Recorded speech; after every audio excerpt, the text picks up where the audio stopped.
This is the teacher preview for Domino Addition. This is a Google Slides activity that you can assign in Google Classroom.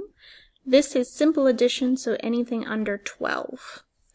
On all of my Google Slides, I do include a direction video. So this is just a video of me manipulating my screen, showing the students what they need to do on each slide.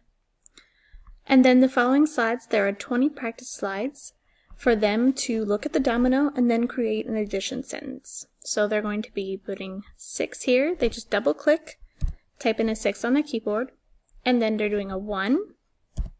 And then they can use those dots on the dominoes to help them count and figure out what 6 plus 1 is and put the answer there. So I'll scroll through the rest of these just quickly for you to see the different domino pieces we have. And again, these are all addition under 12. Some of them will be doubles, and some of them will not. At the end, there is an answer key for you, so you can print this out and have it next to you as you're grading, or just put it on a different computer screen. Just remember to delete this before you assign it to your students.